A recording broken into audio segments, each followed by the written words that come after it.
Kayla Baker is a name that you've often heard here on City News. Just 15 years old, her battle for new lungs captured our hearts. The inside story followed Kayla from her grade 8 grad to her years on the transplant list, and now a heartbreaking development in this case. It is. You know, Kayla Baker was a charming, bubbly teen who spent far too much of her very young life fighting, and she let go at 11 p.m. last night. Her mom called me to share this tragic news, but says Kayla was in peace and surrounded by those who loved her most. It's in this hallway where we first met the bubbly, vivacious Kayla Baker. She marched right up and said, "You need to do a story on me." And so we did. We're gonna put makeup on, and I'm gonna get my dress on. We watched her get ready for her grade 8 grad, with Hank the Tank doing a job her lungs were no longer able to do. My date, I made his suit. The twirl, the giggly girl.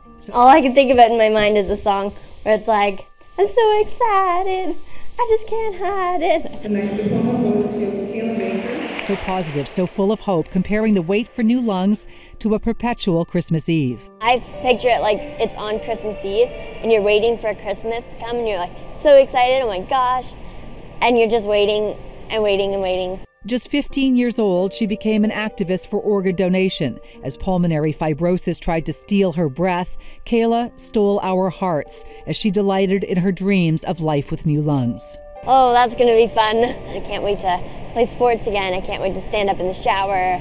I can't wait to, there's so much I'm gonna do after transplant. I'm gonna book it down the hallway after I get out. I'm not gonna walk slowly, I'm gonna run down the hallway.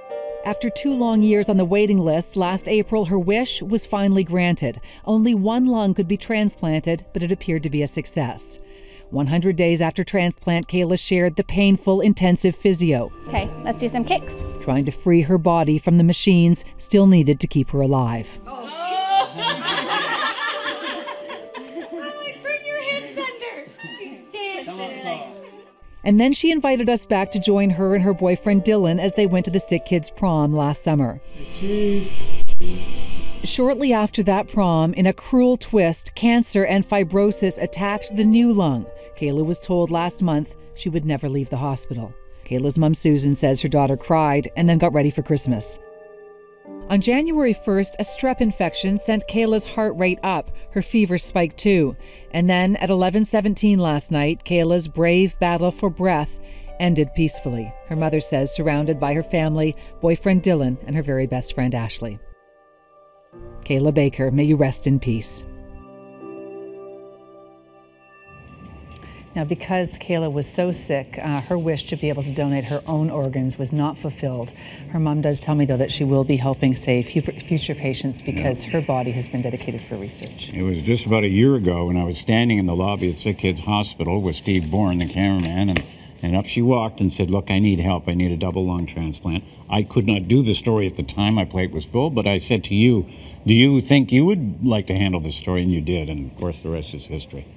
And those images of her, I mean, when I think of Kayla Baker, I don't think of her in her final days as when she was sick, and I think of her walking down that hallway and approaching you as she did. Precocious young girl, full of enthusiasm and vibrant, and well, you know what the outcome is, and what a sad story. It is, except, you know, Kayla was so inspiring, 15 years old, and such a massive, massive inspiration for organ donation.